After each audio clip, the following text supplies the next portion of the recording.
Assalamualaikum warahmatullahi wabarakatuh. Salam sejahtera bagi kita semuanya. Salam sehat dan bahagia.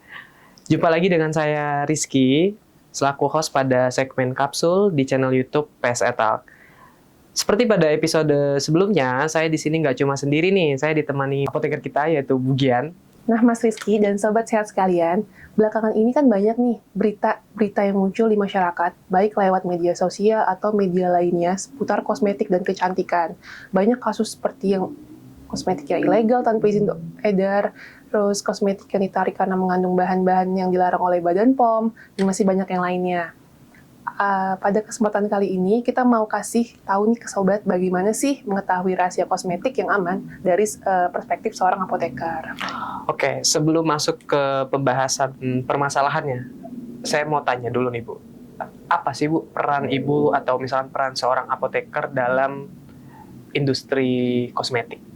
Jadi seperti yang saya jelaskan di segmen kapsul episode pertama, kalau apoteker itu tidak hanya bekerja di apotik, rumah sakit maupun puskesmas yang masuk pelayanan klinik, tapi ada juga apoteker yang bekerja di industri farmasi dan industri kosmetika, yang tentu aja terlibat dalam formulasi, produksi, dan juga pengawasan produk kosmetik.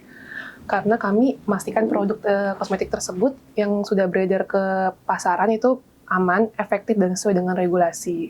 Oke, berarti selama masa pendidikan sebagai seorang apoteker, Ibu nggak cuma belajar tentang bahan obat aja ya, berarti bahan kosmetik juga dipelajari? Iya, betul, Mas Rizky. Jadi kami itu mempelajari bahan aktifnya, terus kemudian interaksinya dengan kulit, dan bagaimana cara kerjanya. Oke, Bugian, kita masuk ke pembahasan ya. Sekarang kan sudah banyak sekali beredar dan sangat mudah dijumpai ya, berbagai macam produk kosmetik dengan berbagai merek, berbagai jenis. Nah, Bugian, kita ada nggak sih tips atau misalkan cara-cara untuk menentukan bagaimana sih kosmetik yang aman dan baik digunakan? Ada beberapa hal yang harus diperhatikan nih sebelum memilih kosmetik. Sobat sehat bisa cek label dan nomor registrasi Badan POM-nya. Karena produk yang terdaftar lebih terjamin untuk keamanannya. Kenali jenis kulit kamu, apakah berminyak, kering, atau sensitif. Hindari produk yang mengklaim hasil yang berlebihan. Contohnya, misalkan dalam 3 hari ini udah bisa langsung glowing. Terus bisa jadi itu mengandung bahan-bahan yang berbahaya. Oke, Bugian, dari ketiga poin yang tadi mungkin Ibu jabarkan ya, kita akan bahas satu persatu nih. Dari yang pertama, terkait produk yang terregistrasi Badan POM ya. Apakah produk yang sudah terregistrasi sudah pasti aman digunakan? Oke, produk kosmetik yang sudah terregistrasi oleh Badan POM pasti lebih aman ya karena telah melewati proses pengujian dan juga evaluasi untuk memastikan bahwa produk yang diedarkan tersebut memenuhi standar keamanan, mutu, dan juga manfaat yang telah ditetapkan. Namun, penting untuk memahami bahwa aman digunakan itu belum tentu juga berarti cocok buat semua orang. Nah, terus perlu digarisbawahi juga nih, Sobat Sehat. Keamanan secara umum bukan berarti semua produk cocok untuk semua jenis kulit. Misalnya, produk-produk yang mengandung parfum atau bahan tertentu kemungkinan aman secara regulasinya, tetapi bisa menyebabkan iritasi oleh orang-orang yang memiliki kulit sensitif. Kayak gitu, Mas Rizky. Oke. Nah, ngomong-ngomong tentang registrasi Badan POM nih, Bu. Gimana sih, Bu, kita caranya, atau misalkan Sobat Sehat, pengen tahu nih caranya gimana ngecek bahwa kosmetik tersebut itu sudah terregistrasi oleh Badan POM? Oke, Mas Rizky, langkah-langkah untuk mengetahui produk kosmetik yang sudah terregistrasi itu atau tidak itu seperti ini ya, saya contohin ya. Pertama, cek pada bagian belakang kemasan, tercantum nomor registrasi yang terdiri dari 11 angka diawali dengan huruf NA. Atau bisa scan barcode-nya, maka akan muncul kode atau nomor NA, kemudian disalin. Langkah selanjutnya, masuk ke situs cek bpom.pom.go.id atau bisa menggunakan aplikasi mobile BPOM untuk langsung scan barcode-nya.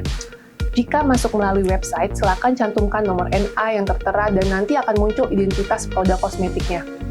Kemudian, jika informasi yang tercantum sesuai dengan produknya, maka sudah bisa dipastikan bahwa produk tersebut aman dan sudah terregistrasi. Wah, ternyata gampang banget ya Sobat Sehat untuk melakukan pengecekan bahwa produk kosmetik ini sudah terregistrasi atau belum. Nah, Bugian, ngomong-ngomong soal produk Purisurni Estetika nih, misalkan ada Sobat Sehat yang tertarik pengen beli dan pengen pakai nih, kan banyak sekali ya produk Purisurni Estetika dengan berbagai macam jenisnya. Bisa nggak sih Bu, Sobat Sehat nanti yang memang berniat dan ingin memakai kosmetik produk dari Purisuran Estetika ini, konsultasi atau tanya-tanya terlebih dahulu sebelum membeli? Karena kan pasti Sobat Sehat ini bingung dong, produk yang sesuai dengan jenis kulitnya itu bagaimana, apa yang harus dipakai gitu. Kira-kira bisa nggak Bu? Bisa dong Mas Rizky. Nah Mas Rizky dan buat Sobat Sehat yang mau beli produk kita, dan bingung nih terkait produk yang cocok apa gitu, bisa kok tanya-tanya dan konsultasi terlebih dahulu dengan customer service kita di nomor di bawah ini ya teman-teman. Selain itu, kita juga melayani pengiriman ke seluruh Indonesia loh. Jangan lupa dicek ya Sobat Sehat dan pastikan beli produk di distributor atau tempat terpercaya. Balik lagi ke topik obrolan tadi ya Bu ya, soal registrasi Badan POM, barcode, dan nomor izin edar. Sebagai contoh mungkin ini ya Bu ya, Seruni Moisturizer Cream. Ini kan di bagian belakang kemasannya ada barcode dan nomor izin edar. Sedangkan produk ini pastinya dijual bebas dong Bu ya. Ada nggak sih Bu kemungkinan ada oknum-oknum nakal yang membuat tiruan produk dengan mencantumkan nomor barcode ataupun nomor izin edar produk aslinya? Nah, kita sebagai konsumen bagaimana caranya kita sebagai konsumen meneliti produk yang asli dan produk tiruan itu seperti apa? Oke Mas Rizky, bagus nih pertanyaannya. Kita sebagai konsumen itu juga harus lebih aware ya Sobat Sehat dan teliti dalam pemilihan dan membeli kosmetik yang beredar. Betul yang tadi disampaikan oleh Mas Rizky. Bisa saja ada oknum yang hanya mencantumkan nomor izin edar dan barcode milik produk lainnya hanya untuk meyakinkan customer bahwa produk yang dia miliki itu sudah terregistrasi. Padahal pada kenyataannya produk tersebut palsu. Jadi ada beberapa hal lagi nih yang perlu kita lakukan jika menemukan atau ragu terhadap produk-produk tersebut. Langkahnya sama seperti yang tadi saya jelaskan. Yang pertama, buka aplikasi Badan POM atau website Badan POM. Kemudian cantumkan atau scan barcode yang tercantum di kemasan. Jika muncul informasi lengkap tentang produk, maka produk sudah pasti terregistrasi. Kemudian, identifikasi terlebih dahulu antara identitas produk yang terregistrasi di Badan POM dengan yang Sobat Sehat dapatkan. Apakah kemasan, bentuk sediaan, dan produsennya sesuai atau tidak? Jika ada poin yang tidak sesuai, produk tersebut patut dicurigai. Langkah ketiga, lakukan riset terlebih dahulu sebelum melakukan pembelian secara online. Jangan tergiur dengan harga murah. Kemudian, beli produk pada toko atau distributor resminya. Saya mau mengucapkan terima kasih banyak pada Bu Gian atas tips-tips dan sharing-sharingnya yang bermanfaat nih. Semoga di lain hari, di lain waktu, di lain kesempatan kita masih bisa ngobrol-ngobrol lagi nih. Oke Mas Rizky, sama-sama. Dan saya juga ingin berterima kasih untuk Sobat Sehat yang sudah mendengarkan podcast ini. Semoga informasi yang saya berikan bisa bermanfaat. Dan jangan lupa teliti dalam memilih kosmetika.